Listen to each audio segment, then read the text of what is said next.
Farmers in the United States and other industrialized countries have struggled with their bottom line primarily because prices of agricultural products have decreased.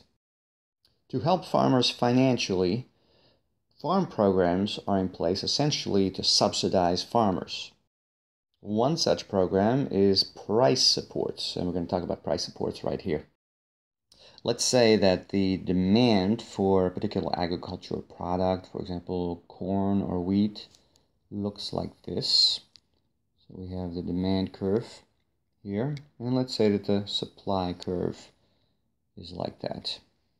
And because of technological advances over the last many decades, the price of this product is relatively low, which is not good for farmers because they would like to get a relatively high price in order to increase their profits. But let's say it's at this level, maybe it's at $3.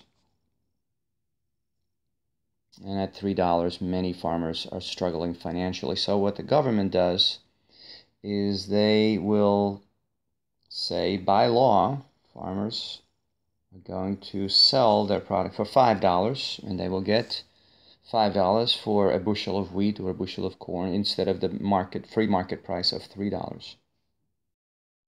Now let's take a look to see what happens at this price of $5. As we know already, if we go to the demand curve, we notice that consumers are going to buy less than at $3. So let's say maybe this is 8. And farmers, producers, are going to sell, go to the supply curve here. Let's say that this is 13. So consumers are only buying 8 and producers are making 13. And then we notice that we have a surplus of 13 minus 8, or 5. Of course, in the real world, these might be millions. The advantage for farmers is that they are going to have much higher revenue because they're going to have $5 times 13 as opposed to $3 times the original quantity. Looks like the equilibrium quantity originally was about 9 or 10.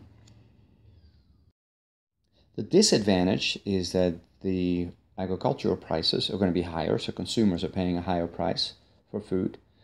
And also the government promises to pay for the surplus. They actually purchase the surplus, let's say 5 million bushels of wheat that farmers can't sell. So the government has an expense in purchasing that and then storing it, or perhaps giving it away to poor countries. So there is a transportation cost there as well.